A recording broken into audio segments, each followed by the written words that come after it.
Hello there, and welcome back to the Agostino Zinga Show with your host, Agostino Zinga, and this is episode number 812 of the Agostino Zinga Show, coming at you live and direct from an undisclosed location somewhere in the depths of London. What's going on? What's crack-a-lacking, my people? What's going on? What's crack-a-lacking, my people? Great, amazing, good to hear. How am I? Pretty good, all things considered. I've had a bit of a busy day at work. I've been slaving away, doing what needs to be done, gathering shekels, doing my, responsibilities, making sure all the fires are being kept down or put out. Probably not the best time to mention fires, considering what's going on in London. But regardless, we're back again. Tazs, welcome back, my friends. Welcome back, my friends.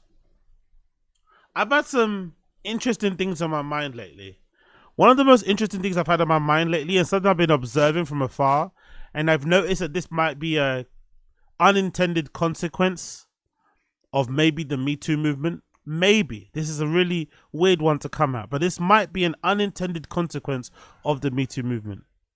Now, for me personally, because I'm a little bit of a sick individual, I actually didn't mind that the Me Too movement sometimes was being used aggressively and sometimes incorrectly and sometimes with no,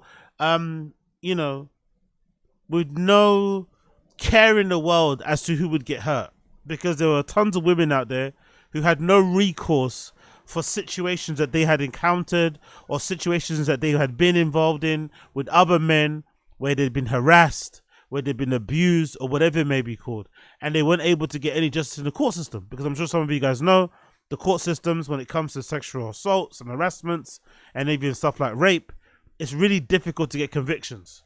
So if you're somebody that maybe suffered from a manager who was a bit too handsy, maybe an agent who was sending you explicit messages and not leaving you alone and just playing with your mental, Me Too is a good opportunity for you to dunk on them and quote unquote get them cancelled, because you made them suffer reputationally, right? Reputational damage. They didn't maybe spend any time in prison. They didn't spend a day behind the doors. They didn't spend a day behind the wall. They were free, but the embarrassment and the shame that they had to deal with everybody knowing that they were a creep, was enough for you to sleep well at night. Cool. Now, I think the unintended consequence of that, although that was good for the women that suffered, I think for the men, what happened is that a lot of dudes were just too worried about what was going on out there and decided, you know what? I'm not going to risk getting myself in trouble, so I'm just going to keep myself to myself.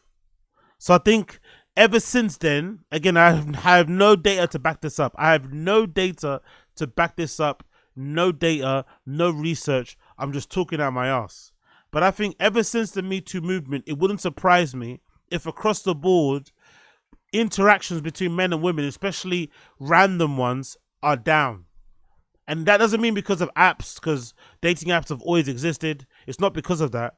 I think because of the Me Too movement, men around the world have decided that they can't control themselves and approach women in a gentlemanly, normal manner unless it's to do with them being handsy and aggressive. So they'd rather not approach at all. And they just leave all the approaching for dating apps or for social media apps, but they don't want to do it in real life. Now, the problem with that, in my personal opinion, again, I have no data to back this up either, but I think you have probably just as much luck to meet Mr. Right normally in a random everyday scenario as you would online. I think online, there's probably a lot more there's probably a lot more horny levels. So if you're really looking for a long-term partner, you're probably going to find that long-term partner. If they're not in your social group, you're probably going to find them bumping into them in your everyday life, most likely. But as a woman, it's not your responsibility to go out there and approach men. Men should be coming after you. Men should be chasing you. You're the prize. But in a world where guys are afraid they might say the wrong thing and they might get cancelled and they might get mocked online, guys are a bit apprehensive. So because of that, the women that got the men that women are now left with to choose are those weird red pill manosphere dorks who talk about driving Ferraris, and then if they pull up in a Ferrari, you're meant to just pull your skirt down and fuck them right there, right? Those type of weirdos exist.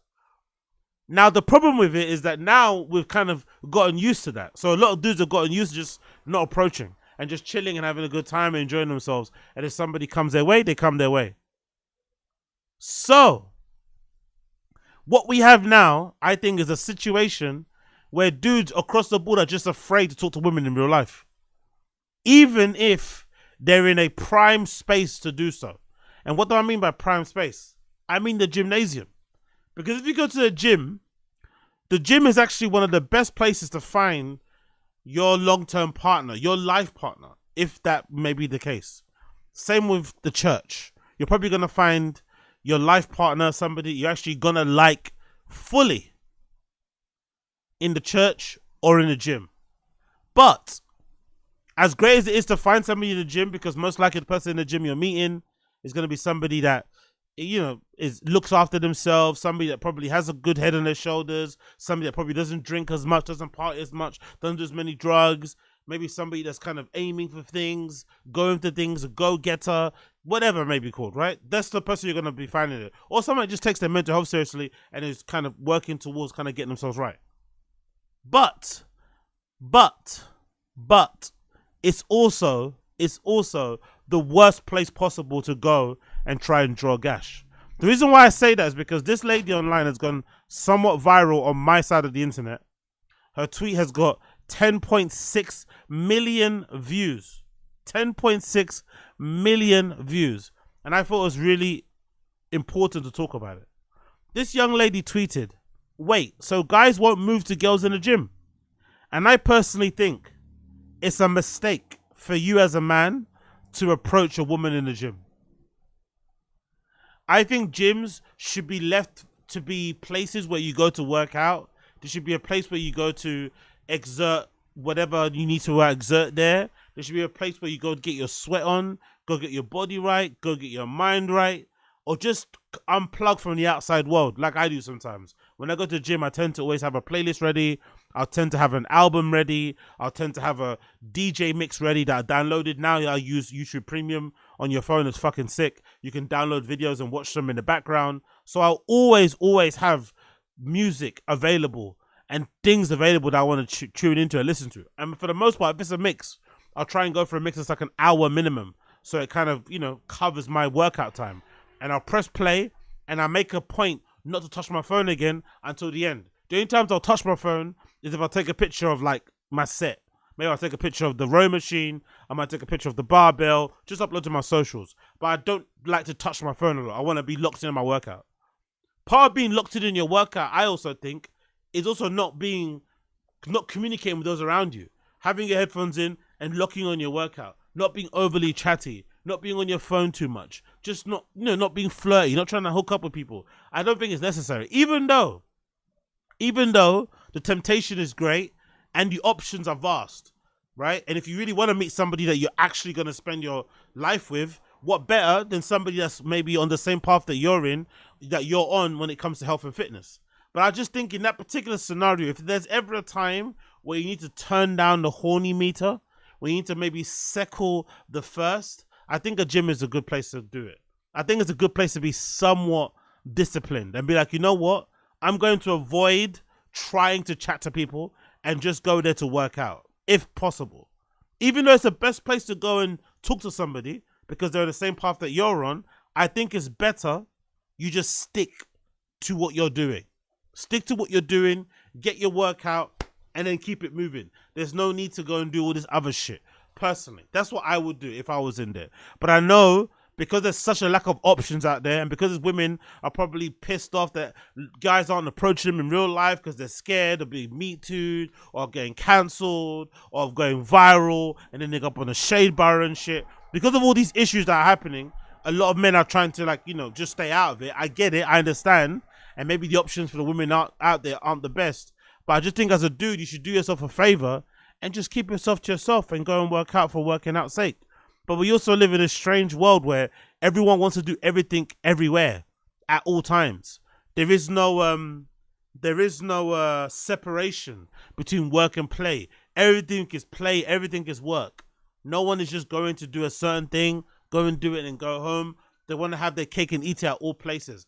The good example of that correlation, which is a weird one to make, I seen recently pictures and videos going viral on my side of the internet of kids in America playing with vapes that have a touch screen on them. So I don't know where they get these from, these little gadgets, but they're smoking on these vapes that they can link to their phones, or that have inbuilt MP3 players on them, or just, you know, whatever. You can just use them as a phone if need be, as a watch. And it's like, bruh, do you really need to have another screen? Do you really need another gizmo, another electronic? Isn't it just enough to vape? Isn't the vaping thing a good enough piece of tech that's allowed you to maybe smoke, the smoking experience be a little bit nicer? Maybe it's improved, you know, maybe it's improved your threshold. Maybe it's allowed you to only smoke a certain amount. Maybe the taste is better. Whatever it may be, the tech of the vape is good enough as it is. That's amazing tech. Now you want to build on it by having a screen on the front, like an iPhone. Like, what the fuck is that about? Like, can't you just enjoy the vape? Do you have to have a fucking vape that turns into a, what, like a portable media player? It now becomes an MP3 player. Is that really necessary? Same with the gym. Can't you just go there and do a quick bench press, a couple of burpees, you know? Go in the fucking aerodyne machine, jump on the fucking treadmill and get your cardio in. Is that not enough? You have to go in and also be trying to catch a wine. You have to also be going there trying to say, yo, what's going on though? What you saying? What you saying? Really? Is every day what you saying there? Is every day what you saying there? Come on, man. That's not necessary. I think it's really OTT. But again, I could be in a minority. But I also think, as much as women out there are saying, oh my God, guys should be talking to us more in the gym. Why do guys take so long to holler at us? I was looking at that guy, giving him the eyes. It's like, bro, for all my fellas out there, don't listen. Some of these women might want you to approach them, but I think the majority would like to be left alone. Because I've been fortunate, I've never seen anybody holler at somebody, because there's nothing more cringy, there's nothing more embarrassing, there's nothing that there's nothing that would make you want to crawl up into a ball than seeing another guy trying to holler at a girl and not going anywhere, especially in a place like a gym. I wouldn't want to see that because it'll ruin my day. So luckily I haven't seen it. I'm sure it does happen, you know, I'm sure it does, but I haven't seen it. But I also think if you're a dude, don't listen to what these women say. They might say this sort of shit. Hey, holler at us more, man. Come and talk to us. Don't. Whatever they say to do the opposite. Don't go and holler at them. Concentrate on your back squats. Concentrate on your overhead presses. Concentrate on your kettlebell strings, your kettlebell swings, your Russian get-ups and shit, your dips, your pull-ups. Concentrate on your workout and leave them, queens alone. You'll bomb it to them another time. And for me personally, I think when it comes to the gym stuff, personally, if it was me, and I'm not on that time because I'm married with kids, but if I wasn't married with kids, if that was me, I would much rather try and holler outside of the gym than in the gym. If you go at a set time a day, if you go on the set time each day, you know, roughly, you're most likely going to bump into the same people. Whether you're going there before work, after work, on your lunch break, you're probably going to bump into them, especially if you live like in a busy area. They're probably going to go to the same shops and shit. So you're likely to cross paths, whether they're at the bus stop, on the way to the train station, you're going to cross paths with them at one point. Then take your opportunity. Then that'll be quite cute. Oh, shit, aren't you so-and-so for the gym? Yeah, I recognize you. Yeah, I mean, whatever. That's a better way to go about things than to try and holler at a girl while she's doing her fucking deadlifts. Excuse me, I was just wondering, are you finished? Also, can I touch your boob? It's like, what? You know? It's just unnecessary. Like, just leave them alone. Leave them alone. Don't believe this advice. This is some of the worst advice you could ever get from anybody, and it won't get you where it needs to get to. If somebody does like you, most likely they're going to make it known anyway, so you don't need to even listen to this advice about moving to people. They're going to make it known one way or another. And when they do, of course you could take action. But I wouldn't advise walking into a gym and walking around and trying to bag some numbers. I wouldn't personally advise that if that was me. But again, I could be wrong. Moving on. I also want to mention this quickly. A$AP Rocky's new tune called Tailor Swif. Now, this might be one of the best music videos I've seen in recent years, and I'm usually not a viewer of music videos, So when music videos do cross my paths, it's because they're really good. Like everybody's sharing it, right? Everybody's sharing it. Everybody's saying, oh my God, this is amazing. So if it does come across my board or come across my desk, most likely it's sick. But I actually watched it in full.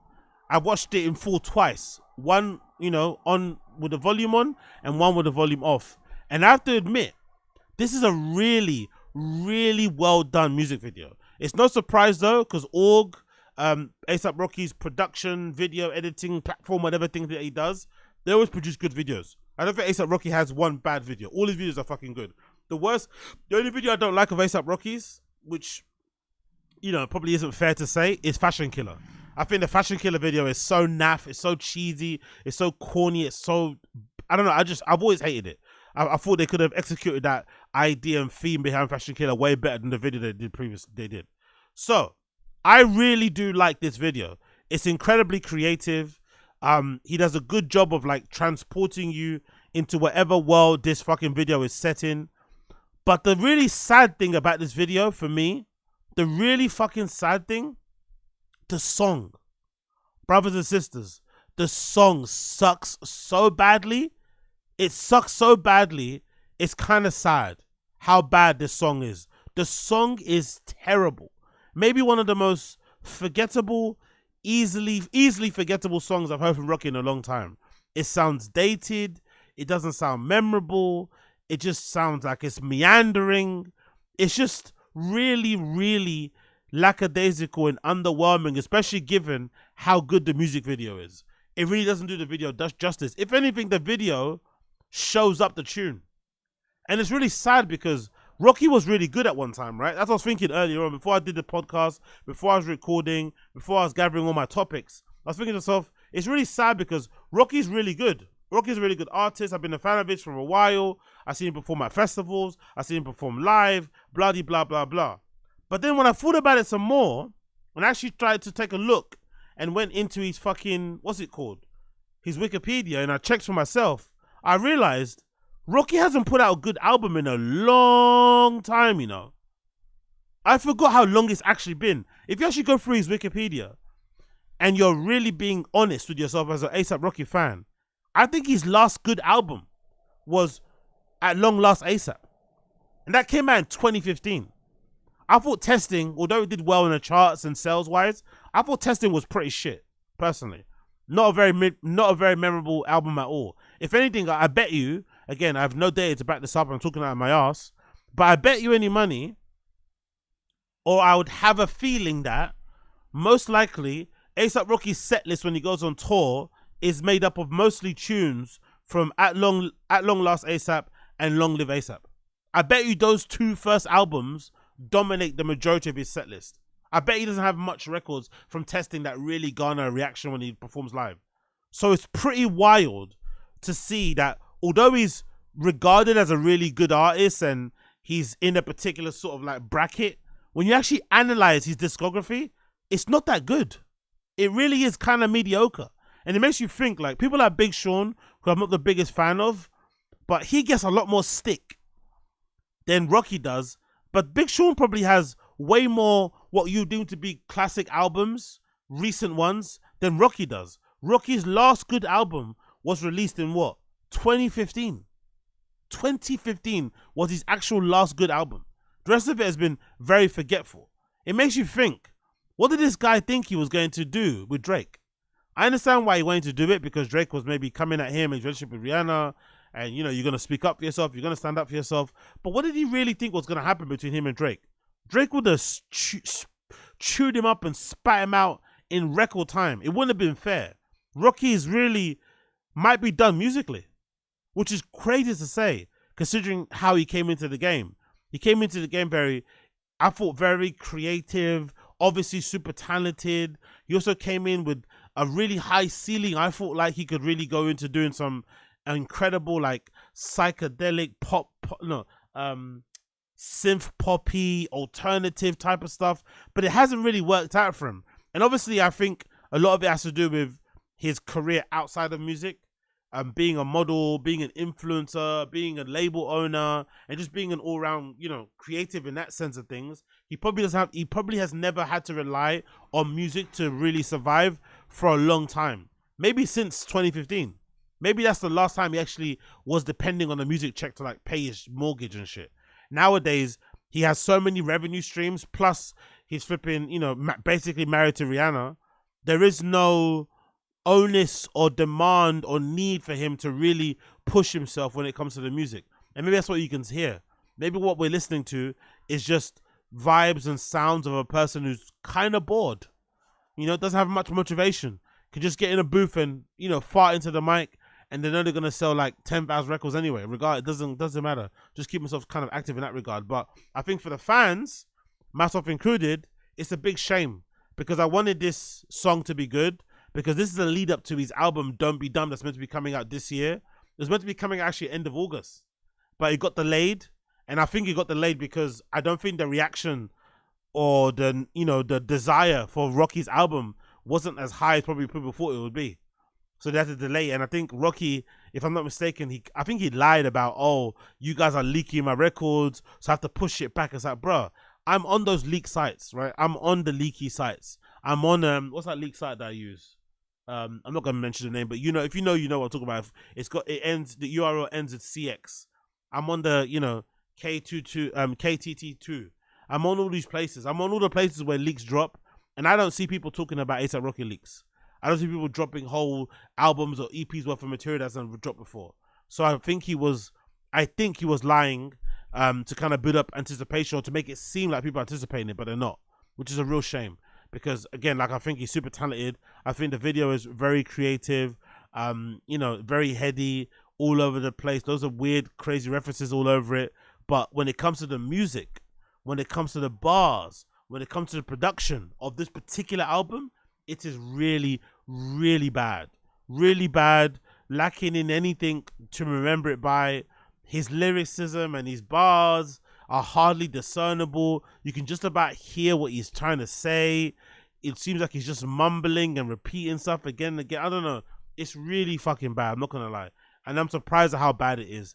And it's making me think that maybe Are You Dumb is getting delayed for a good reason. Maybe they have to go back to the studio and figure something out, because at the moment, this stuff is not looking good for Rocky. Although the video itself, I think last time I checked, the video had like 9 million views. So I'm probably in the minority with how I feel about this fucking album. But I do absolutely fucking hate it. Not what album, this single. I absolutely hate it with all my fucking heart. But some of the imagery, some of the scenes and shots in the video are worth a watch. So I recommend you check it out. A$AP Rocky, Tailor Swif. It's available now on YouTube and shit to check out the video. But the song is pretty terrible. So I'm curious to see what direction he goes with the album when it does eventually come out. Will it be more of this sound, which again sounds quite dated? You know, would it be a new sound? Will it be new features? Is that tape with, you know, Kanye end of the month coming still? I doubt it, you know. So it's a lot of things happening in the woodwork, but unfortunately what we're not getting is good Bill Burr music. That's the main thing, which is annoying, really, to be fair, because, you know, what can you do? You do kind of appreciate Rocky, but when it comes to situations, it doesn't work the way it needs to work. Big up King Bayo. Rocky is a great, like, talent, but not necessarily musically. No, I think musically is good. That's the thing with Rocky that kind of confuses me and maybe kind of throws me off, because I go to a lot of festivals, or I've been to a lot of festivals, and the festivals I've been to, I've seen Rocky perform, and he kills it, bro. He kills it at live festivals. Like, he might be one of the better hip hop acts to perform at a live show within his age bracket. He's really good live, and his songs, because he's been around for a while and he's got hits that you forget about, when it comes to him playing his set, you're probably singing the whole way through. You're rapping along to every fucking record. He's got some bangers that we all forget about. So he's actually a lot bigger than maybe the streets even remember, because the streets, you know, have a short memory and shit. But yeah, he's good. He's decent. Really, really, really, really, really, really decent musically. So I just think it's a case of the motivation and hunger just isn't there. And I think a lot of these guys, especially these artists, sometimes struggling and and pain, and not maybe being able to fulfill your dreams, and being denied and being knocked back. All these things kind of inform your art and allow you to create some of the best shit you're ever going to create, to give yourself a way out. So I think a lot of these guys, once that hunger is gone, it's probably a bit difficult to just go back to being, you know, happy, wappy, you know, person when it comes to the music. So I don't think it's because of the music he's done. I think it's the effort he's putting in just isn't what it once was before, unfortunately for him. So I guess we have to kind of hang around and wait for him to figure it out. And when he does figure it out, we'll be here. We will be here. Cool. Let's continue on. Bear with me 1 second. Thank you for those of you who are tuning in. Next topic I want to talk about is the topic that's been dominating my side of social media, and I'm sure some of you guys have seen it as well. It's this ongoing or recently started beef between Ice Spice and her former friend and also fellow artist Cleotrapa. So I'm sure some of you have seen this already. I'm not going to subject you to playing the video itself, but one of Ice Spice's friends, Cleotrapa, basically uploaded a 6 or 5 episode segment on her TikTok explaining why she basically unfollowed, Ice Spice, and why they're no longer friends anymore, and why she should drop out from the tour. Now, in the video, when she's explaining it, she's basically saying that in the tour, she was told before the tour that Ice Spice wanted her to come personally, and she was also told before the tour started that Ice Spice was going to look after her, right? Give her some money, look after her, make sure she's eating, blah, blah, blah, blah, blah. And of course, the accommodation as well. So eventually the race got going, everything was fine, dandy, who cares? And then I guess eventually something happened where somebody crashed, I guess, in that respect. So I guess they're on tour. What happened again? Oh yeah, they're on tour together. No, sorry. Ice Spice reaches out to her friend Cleotrapa. I'm getting this story mixed up. It's really insignificant. Please bear with me because it makes no sense. So Ice Spice's friend, this black girl here, reaches out. No, Ice Spice reaches out to Cleotrapa. That's how it goes. Let me concentrate this on. Ice Spice reaches out to her friend Cleotrapa and says, "Hey, you want to join me on my tour?" Cool. They joined them on the tour. She says she's going to look after her. I'm going to look after you. Look after you means I'm going to take care of you, room, food. That's what it basically means, right? But it's not clear. It's not been put down in writing. It's just said I'm going to look after you. The girl goes on tour with the Ice Spice, and unfortunately, it doesn't work out. There's some miscommunication. There's some meals missed. A little bit of anger, passive stuff. Nothing's addressed clearly. And then it gets to a point where the black girl decides, you know what? I'm going to air out Ice Spice, and I'm also going to unfollow her. People online notice that she's unfollowed Ice Spice. Oh my God, I thought these guys were friends. Then a couple of hours later, she's on TikTok recording a 6-part expose, basically letting everybody know that Ice Spice is a shitty friend and blah, blah, blah, and didn't really look after her during the tour. Now, everybody's weighed in on their opinion about it and what's happened and who's in the right, who's in the wrong. I've got an interesting perspective on this. I personally think Cleotrapa maybe fumbled. Not maybe. I think she fumbled. I think Ice Spice's attitude, it should be no surprise. I think a popping, clouted up, attractive artist nowadays, at her age, if you tell me they're a cunt, I'm not going to be surprised. I'm going to expect they're going to be a cunt. I'm going to expect they think their shit doesn't stink. I'm going to expect it because they're one of the biggest stars out at the moment. Maybe not long term, but at the moment, they're one of the biggest stars. So if that's the case, I'm going to play my position. I'm going to be okay with her being the star, dominating all the attention, or demanding all the attention and taking all the attention, dominating the space. And I'm going to play my role in order to help my career. So if I was this Cleotrapa girl and she said, yeah, I'm going to look after you, and then after the first day, after the first type of interactions, you realize, oh, looking after me just means I'm here, but I'm not going to be looked after any other way, I would have made my own plans. I would have made sure I figured out my room. I would have made sure I figured out how I was going to eat. I would have figured it out. But then I would have used the majority of that tour to get myself next to her as much as possible. Every video. Even if I'm just fucking dancing on fucking stage. Doing IG lives after certain stops, taking pictures with fans. I don't know. I do as much as I can to get out of that situation because, it's a special situation. She's one of the hottest artists in the world. Everyone's fucking falling over her. So let's try and get something out of it while we can and then kind of use that attention to pour into our own career. That's what I would have done. Now, it's a bit difficult in her position because as she's describing it, it sounds like it's an issue of friendship gone awry, and it's probably maybe proof why in this industry, music, you'd imagine, why it's so difficult to have friends in the industry, especially if you're both trying to make it. Because in a way, that Cleotrapa girl probably in the back of her head feels like she could do Ice Spice better than Ice Spice could do her. She probably feels like she's more deserving of the fame. She probably feels like she's better. She probably thinks like she's next up. So with that in mind, and them being like young Gen Z types and having a lot of entitlement, it doesn't surprise me that when she goes on tour, she expects the same level of treatment that Ice Spice is getting to her. Even though it's not her tour, even though she's being brought along, last minute thing, she's expecting that level of attention and care. And obviously she's not getting it. So in this particular situation, I would say both sides are wrong. I'd say Ice Spice is wrong for hollering at her friend and saying, hey, come through, I'll look after you, and not looking after her. And I think the Cleotrapa girl is wrong for expecting that one of the biggest stars out in the moment would give her undivided attention while she was out there and not making any adjustments herself, not being proactive, not using her own initiative to sort herself out. Because there's even a segment during her rant. There's a segment during her rant where that Cleotrapa girl is complaining that she was complaining one day at one stop because no one was eating. And then she found out later on that everybody had ate, but they just didn't tell her and the makeup artist. But this whole time that she was waiting to find out, she was also being told that there's a McDonald's, you know, a bit of a far walk away, but it's walkable. So if I was her and I heard, and I wasn't sure people had eaten and not eaten, I'm not gonna wait to figure out who's eaten and who's not ate. I'll just go and get something myself. Even means you have to walk half an hour to the nearest McDonald's to go grab a burger or something. It really isn't that deep. So I think there was a lot of like, no, I'm just gonna wait to find out. And then when you find out it's not the answer that you like, and then throw your toys out of the pram, when really and truly, if they weren't considering you from day dot, because when she got there, she didn't even have her own room, I think that should have been a sign, an omen that, hey, these people aren't really, you know, they're not really serious.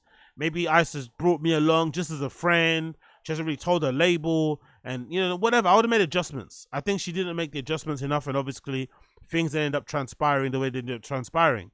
But it's also kind of one of those weird things, right, where it's also understandable why this happened, because could you imagine how difficult it is to be Ice Spice and to have friends that also want to make it? That relationship dynamic, the friendship dynamic must be so hard to work out and to balance, because if your friends have any sort of like aspirations to make it in the industry, they're going to look at you with a sense of envy, maybe a sense of jealousy even. And it's hard to kind of manage that and keep a lid on that, especially while you're trying to make your own mark in your own career, right? You're trying to make sure you're stepping out and you're feeling yourself, but then the friends around you are maybe struggling to get any type of attention. I remember someone said actually on social media that Cleotrapa girl has like 10,000 monthly listeners or something on Spotify, and then, you know, Ice Spice has like 40+ million or something monthly.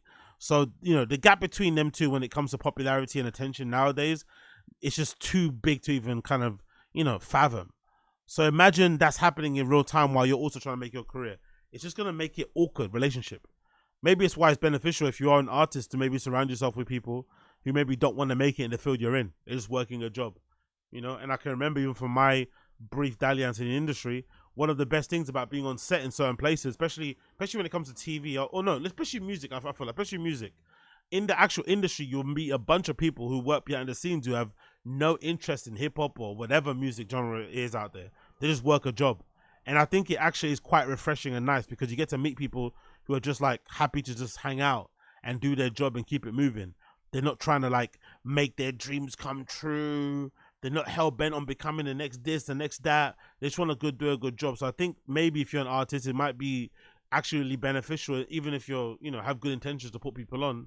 Maybe it's beneficial to just bring some of your actual friends, you know, your actual real friends to kind of help you out and to chill with you. Because if not, and you bring an artist with you and they don't maybe get all that they need to perform, or you don't feel like their needs are met, things can go left very, very, very quickly. So let's read the article so you can get an idea of what I'm talking about here, because I think I blabbered on too long and I might have confused the issue.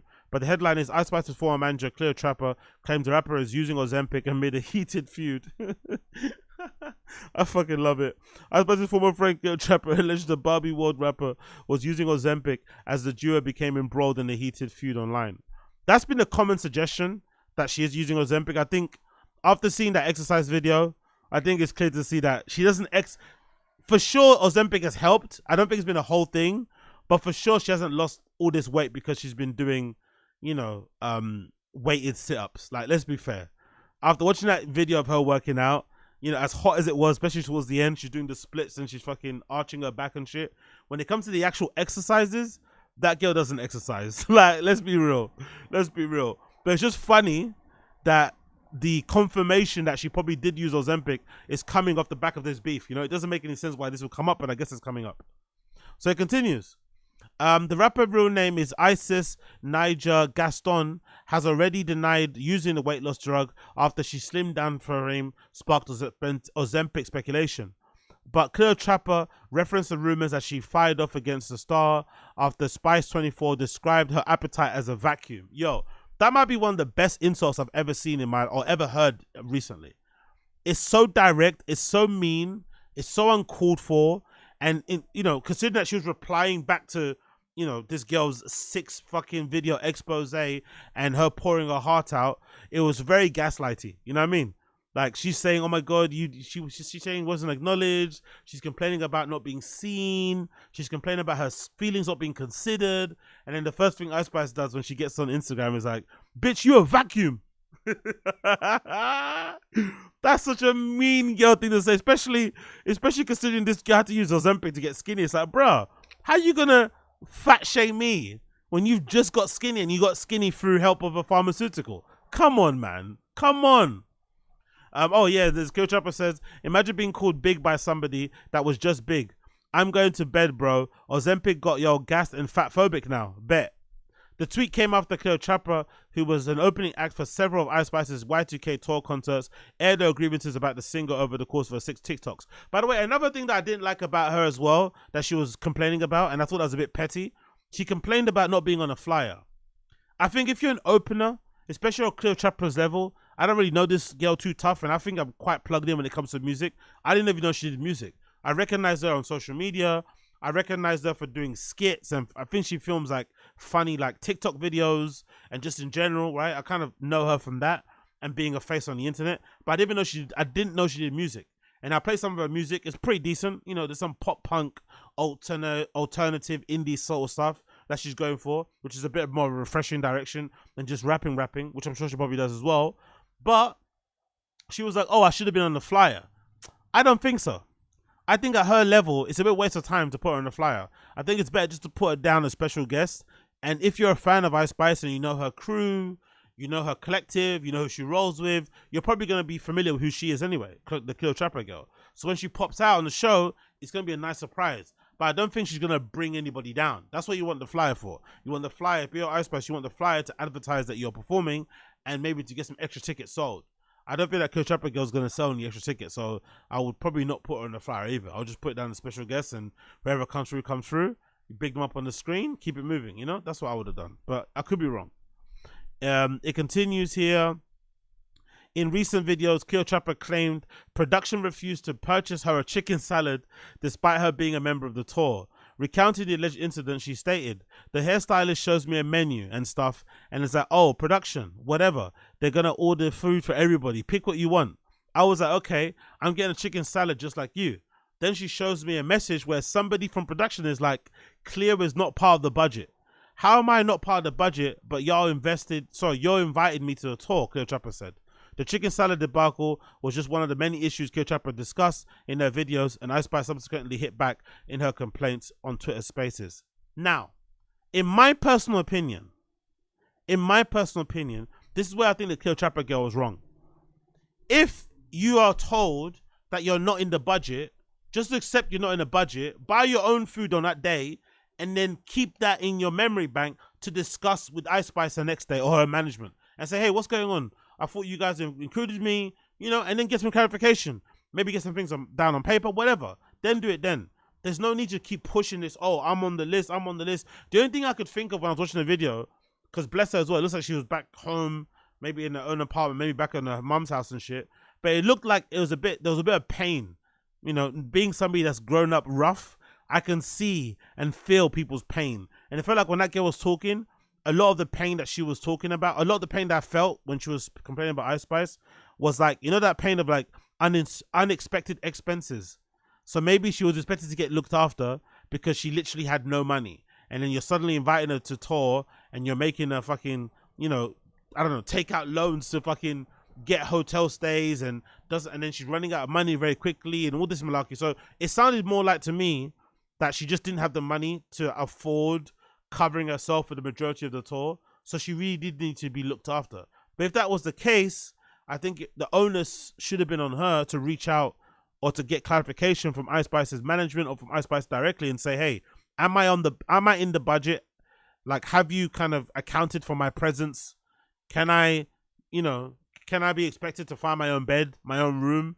All these type of things. I would have got clarification after the first day or two just to make sure everything was fucking legit. But she didn't, and obviously it panned out the way it panned out. It continues. Crashing out is so sad, you guys, Ice Spice said in a lengthy response on Twitter Spaces. The scary part of fame is honestly the moment that somebody feels like they can no longer use your platform, or like they're not getting exactly what they want out of the situation the way they want it. You know what I mean? That's when they decide to crash out every single time. I'm noticing a pattern. But if you're noticing a pattern where people are crashing out around you every single time and you happen to be the common denominator, at one point do you realize that maybe you are also an issue? Not that they're not an issue. Both things can be right. You can also be a problem. You can also be a nightmare. You could also be a diva. You could also be a piece of shit. And your friends could also be those things around you. And there could be a mirror of yourself. But I think she needs to realize that she does probably play a part in some of these situations that she kind of gets herself involved in. And I guess the sad thing about it, if you are somebody that was her friend, especially this Cleotrapa girl, I think she sent this girl like a massive fucking text explaining her feelings. She did the fucking 6-page TikTok.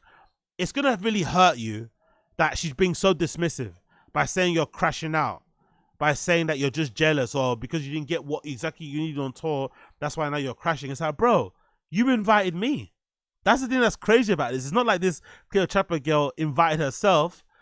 Ice Spice directly went and reached out to her and said, hey, I want you on my tour. I've now got more room. We were able to afford another bus or whatever, maybe. It's all on the label. You can come out. She goes out and then it turns into not the thing that she expected. I think that's perfectly okay to be upset about. And I think if you're a real friend, you would acknowledge your friend's feelings and be like, you know what? Although that wasn't my intention, I acknowledge, what I did could come across really bad. And I want to do whatever needs to be done to kind of fix the issue. That's what I would have done personally, but they didn't do that. So it is what it is. It continues. This shit is sad because I generally was trying to help her. Yo, do you want to just come to the tour, she said, as she described how she invited Cleotrapa on the tour after they added an extra bonus show. What the fuck is I get? That's what the fuck I get for trying to be a good person, Ice Spice said after efforts with a miffed tone. Just to leave it out so many details is crazy, she says. What are you really talking about right now, Ice Spice said in a lengthy response. You're going to send me a whole essay after the tour, like you're just going to get off the bus. I don't even know that you got off the bus. You're going to send me an essay with an intro, bodies, conclusion, and then you want me to try and analyze that shit, figuring out how wrong I was, and then I did and share my stage with you. Now, don't get me wrong. I think similar to like voice messages and voice memos, I think sending your friends text messages that are like blocks of paragraphs is quite disrespectful. You're being quite disrespectful of their time, demanding them to read like paragraphs and paragraphs of texts. I think it's a little bit much. If you really want to get your point across and it is a touchy subject, pick up the phone and call them. Go and meet them IRL. But sending anybody a lengthy essay-like text via iMessage or WhatsApp, it's a form of terrorism. It's a form of abuse. It's even a form of grape. It really is. Like, people need to flip and chill out with that sort of stuff and just let the ballers ball, That's what I would say. It continues. When I ain't even on that, you got less than 10,000 monthly listeners and I'm sharing a stage with you and you're feeling so entitled. Like, you thinking my peoples that work for me are supposed to work for you too. Like, that's so crazy to me. Now, that's a bit of a cunty thing to say because, like I said before, she invited the girl. And if you invite somebody and say, you're good with me, I would expect by extension, I'll be good with your security. By extension, I could be like, hey, could you help me with this? They'll be my guy too. Not to say that she expected her whole team to be kowtowing to her, but it should be some semblance of like, oh, this is my very good friend, blah, blah, blah, blah. That didn't happen, of course. And there was another issue I think she mentioned about the bag as well. This Cleotrapa girl was upset she didn't have anyone to help her with the bags. But all in all, it does paint a picture that this Ice Spice girl maybe isn't the most girly girl in the. No, she's not a girl's girl, which I think might be an issue for her. I'm not gonna lie. I think going forward, as much as it's a problem that her music hasn't really evolved, as much as I'm a fan of the beats, obviously Riot goes crazy on the productions, and she can sometimes skate all over some tunes. I think in general, it's starting to look a little bit tired for her anyway. So most likely, Ice Spice won't be around for a long time. I wouldn't imagine. But, I still think there's a possibility that she could have a long career. But I think that is now in jeopardy because people have now found out that she's not a girl's girl. She's a bit of a mean girl. It seems like, if you believe what the account of what Cleotrapa said, it seems that this Ice Spice woman might be a bit of a mean girl. And I think nowadays, with how social media is and access to people, I think nowadays it's very difficult for people to separate the art from the artist. Like I'm pretty sure it's very difficult. So people find out that this girl just isn't a nice girl to hang around with. She doesn't have a lot of like real female friends around her because everyone falls out with her because she fucks their boyfriends and shit all the time, and she doesn't have a heart, and she thinks everything's about her, and she thinks everyone's jealous of her. All this malarkey. Ooh, it's gonna be hard to come back from that one. It's gonna be hard to come back from that one. It really is. And I think we've seen it even with Ellen DeGeneres. We saw it with Lizzo. I think nowadays people want you to be congruent. You know, you saw it with James Corden. James Corden appears to be this like lovable, funny, happy-go-lucky fat dude.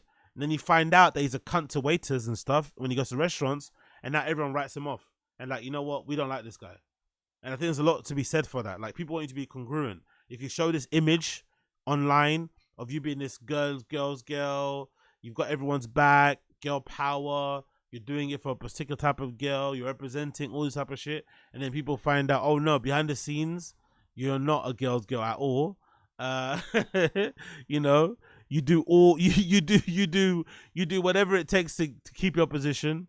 You step all over your friends. You don't consider their feelings. You know, you're basically a quintessential bitch.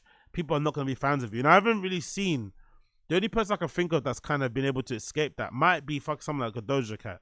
When everyone found out Doja Cat, you know, because I'd be a little bit aggy when it comes to her fans. But I think that was also blown out of proportion because it seemed like something that was only directed to her actual fans that follow her on social media, like Instagram and fucking, you know, other places as well. I'm sure those comments over there are fucking crazy. So that made some sense when, you know, she was saying all that on stage and shit.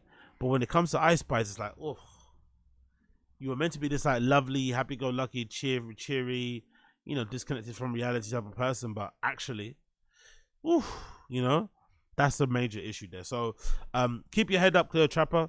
Hope it works out for her. People finding out that one of the most popular artists in the world in Ice Spice, looking the way she does, being her age, might be a bit of a cunt, is really funny, by the way. I love how some people were actually genuinely surprised that this girl might be a bit of a bitch. It's like, what did you expect, man? Come on, what the fuck did you expect? Continuing on. Look at this headline. White Fragility author Robin DiAngelo accused of plagiarizing minority scholars in Ph.D. thesis. Could you imagine that? Could you imagine the author of one of the most divisive, nonsensical, race-based books in a long time is also somebody that had plagiarized some of her material from actual people that she was trying to pretend she was representing. And also what's funny about this is that it makes me remember that Robin DiAngelo is one of Denim Tears guy, Tremaine Emery. One of his favorite authors is Robin DiAngelo. He absolutely loves White Fragility. He talks about it all the time. So can you imagine? God almighty. Let's read the blurb.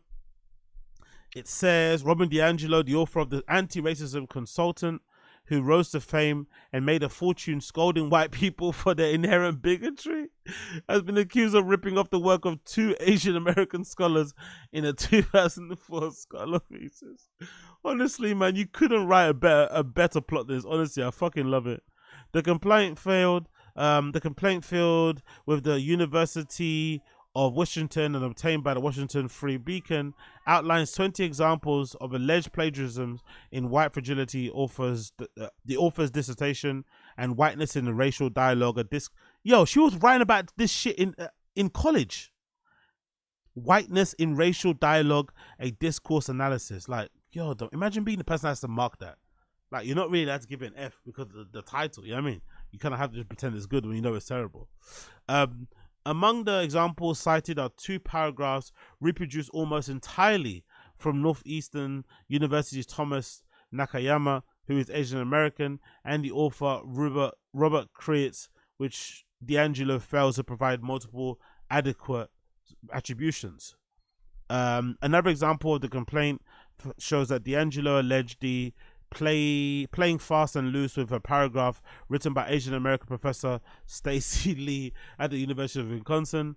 In it, rather than clearly delineating that Lee had summarized the work of the scholar David Theo Goldberg, the information was presented in such a way to appear to have DiAngelo herself was providing a summary.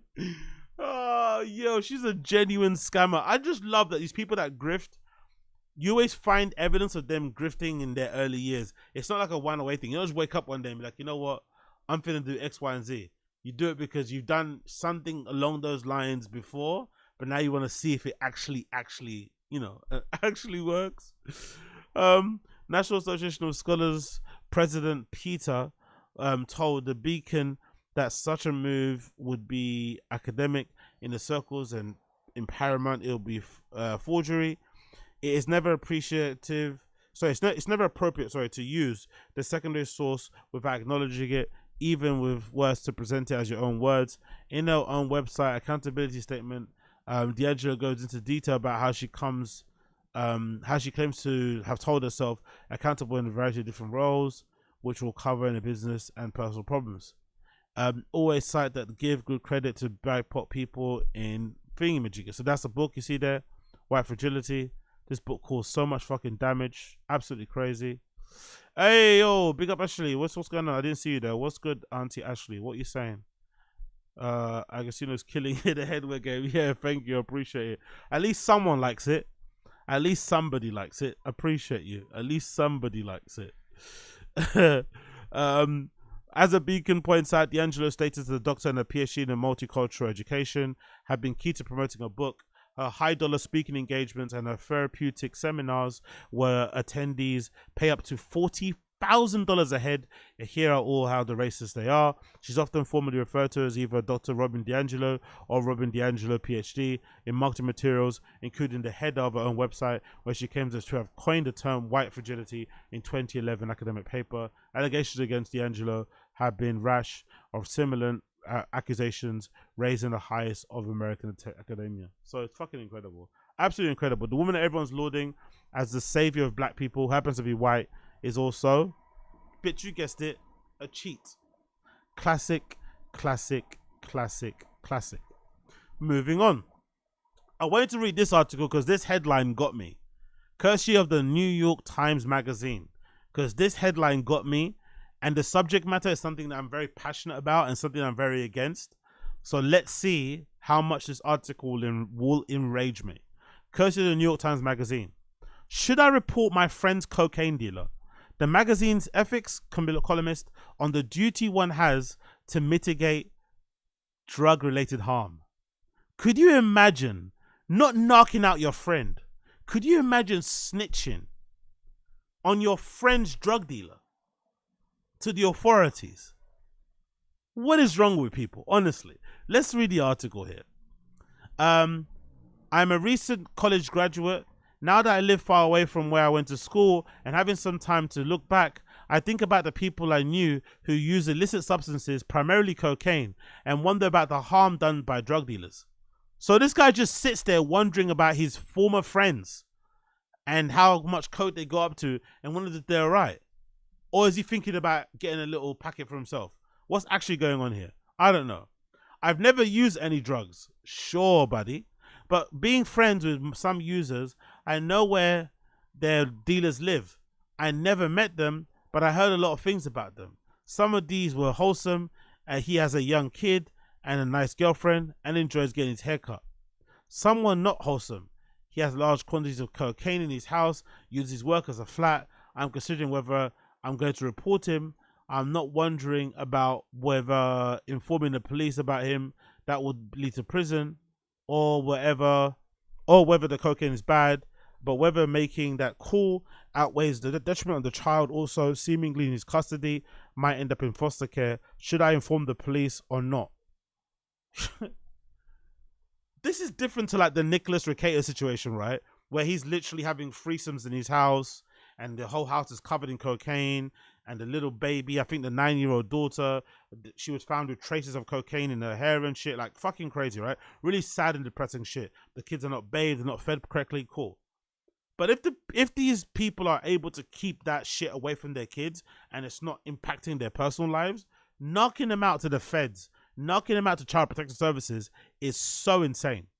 Even sending this in as a question is so fucking insane. But we live in an insane world. Let's hear the reply. Cocaine can do a lot of damage. Really? I had no idea. In this country where something like 5 million people are thought to be regular users, the Substance Abuse and Mental Health Services Administration has estimated that in 2002, there were more than 400,000 cocaine-related emergency room visits. The Centers of the... Honestly, hold on. What? 400,000 people went to fucking hospital because of cocaine-related injuries. God almighty. In 2023, nearly 25,000 people died from overdosing while involving cocaine. I'm assuming this is because of fentanyl as well. I'm assuming, especially in America. Other dangers are connected to the fact that it is sometimes altered with other dangerous substances such as fentanyl. The powder can also be injected can also be highly addictive, and regular users can also run through their savings to maintain the habit. Does all this blame fall on the shoulder of the dealers? You could reasonably think that they're exploiting the vulnerable of the addicts, but they're the customers. At least times, those who are not yet addicted are choosing to use the drug. What about their responsibilities? Without their users, there would be no dealers. Exactamento. And if they're not getting it from this guy, they're going to get it from that guy anyway. So let's continue. And the penalties for dealers can be severe. In a case of status, first-time offenders can be punished with prison sentences lasting years, even decades, if it's determined that their fellow's basement stash come from a participation in interstate trafficking. He could also face strict federal penalties and a mandatory or minimum five years to first-time offenders to more than 500 grams of cocaine, and 10 years for those with 5 kilos or more as well. So, which is pretty crazy, all in all. All in all, the most insane thing I've seen in my entire life. People texting in to the New York Times and saying, hey, should I knock in my friend's fucking cocaine dealer? Are you insane? Is there something actually wrong with you? Like, really? Like, we need to go back to the era of people minding their business. However bad things are looking on the outside with people that you know, we need to go back to people minding their business, because nowadays you're not too sure who's trolling, who's doing what. So let's go back to like normal, you know, and not have the fucking everyone's doing the flipping super, you know, this super that ironic thing with this and that. But I think in this situation, she should have just kept her mouth fucking shut. This has nothing to do with you. If you're that concerned, go directly to the family. But getting the authorities involved, like, oof, that puts I'm assuming, a little mark next to your name. They have to kind of look out for you all the time, whatnot. I mean, it just doesn't make any real sense in that regard. But again, what do I know? Absolutely nothing. Absolutely nothing. That's for sure. Continuing on. Let's move to this particular topic that I wanted to talk about. Bear with me a second as I pull this up on here. There we go. Where is it? Oh, there you go. Cool. So let's put this up as well. RIP to this guest, man. RIP to this guest. This is a really sad story. Comes to the BBC. Jeremy Kyle egged on an audience to boo a guest an inquest has heard. A guest on the Jeremy Kyle show who took an overdose after appearing on the TV program of the show spoke of the TV egging an audience on to boo him. Steve Dymond from Portsmouth, RIP Steve Dymond, is thought to have taken his own life after 7 days of filming the ITV program in 2019. the 63-year-old took the lie detector and the test and was also being accused of cheating his partner, ex-Jane Callahan. His son, Carl Woolley, told the inquest on Winchester that his father had not been the cast as a liar. He also told her that Winchester told his father felt he'd been cast as a liar. And obviously this is Jeremy Kyle here. The show actually ended. I think ITV actually ended the show after that guy passed away. So it's good that it's off the airways. But I think it's now confirmation, if anything, that this show, they were actively going out of their way to take advantage of very vulnerable, downtrodden, down bad people who just wanted to make a bit of money and maybe get seen on TV. Do you know what I mean? I can understand. It's sad, but I can understand. It continues. Mr. Woolley said that he and his father had not been in contact recently before his uncle Leslie Dymond rang to say that his father was very down. He told the inquest that his father said that the lie detector had cast him as a liar, and he said to me that he wasn't lying. He said his father told him that he had been telling the truth. He added that Mr. Dymond was very upset, saying that he was being called a liar. Everyone around jumped him, and he was not all of that. When asked by counsel at the inquest, Rachel Spearing, who had jumped in, Mr. Woolley said Jeremy Carr had got the crowd going to boo and stuff, but he cast as a liar before he had spoken. He told the inquest this Friday, called him up 6 times before following the recording. He was okay at some point, but very down. He said he tried to encourage and call and continue support from TV. He told me he was getting support and aftercare from the show's counselors. I explained to him he needed to get in contact with them and keep ringing them to get the aftercare that he needed. Fucking hell, man. That is so fucking sad, isn't it? It really is fucking sad. It really is fucking sad. So Jeremy Carr, if you're not aware of this, is essentially like, you know, a version of like a talk show where basically working class people go in there to air their grievances. Oh, you had a kid with my best friend, you fucked my husband, you stole money from me, all this sort of malarkey. So I guess on this particular show, the couple went on the show to air their grievances because I think the wife at the time thought the husband was cheating. He got hooked up to a lie detector. It said that he was lying. Obviously Jeremy Kyle got the crowd to boo him and to kind of call him names and shit. And because of that whole TV show, he went into a bit of a depression, and that's what eventually led to him unfortunately taking his own life. That's basically what's being said or being accused or being alleged in this particular article regarding this guy. So RIP to Steve Dymond. I know the case is still continuing. Thankfully Jeremy Kyle's show is no longer on TV, but it's funny he's not really had any real, I think, definitive repercussions for what's happened with his show. I'd like to know what happens. I guess I'll be keeping my ear to the ground about it. But yeah, big up, and RIP to fucking Stephen Dymond. And hopefully, lessons are learned from this scary story. But again, what do I know? Absolutely nada. Anyways, my friends, I'm going to love you and leave you for now. I'll be back again in about an hour with another Tazz and then another random show. We're going to be going back for back. The Patreon will also be updated today as well with another Joe Rogan show. So keep an eye out for that happening very, very soon. But for those of you tuning in, thank you so much for tuning in. Appreciate all of you. This has been episode number, 812 of the Agostinho Zinga Show. I'll see you guys again in about an hour's time. Thank you so much for tuning in. It's been a pleasure, never a chore. Random Show coming at you live and direct at 11:30 on the Random Show channel. So check that out. Link is on my channel. Just click the channel down below. You'll see it, Random Show, link channel. Subscribe on there, 11:30 Random Show today. But I'm going to take an hour break. I'm going to come back, do another hour of Tazz. Then I'm going to do Random Show. So 3 shows coming at you live and also a Patreon as well. So keep your eyes peeled. Keep your ear to the ground. For those of you listening via the audio side of the pod, my tune of the day today will be something I'm going to pluck out the bottom of my flipping ass. Let's play one of the records from the new Nails album, maybe. Should we do that? Maybe do that, yeah. Maybe do the new Nails album. Maybe we'll play the new Nails album. So maybe the track I'll play from Nails will be Give Me the Painkiller. So that's from the new album, Give Me the Painkiller. It's playing right now. If you listen to it outside the pod, if you're not, you won't hear it. But thank you for tuning in. Nails is coming in. Nails is coming in. Thank you. Take care, people. Peace.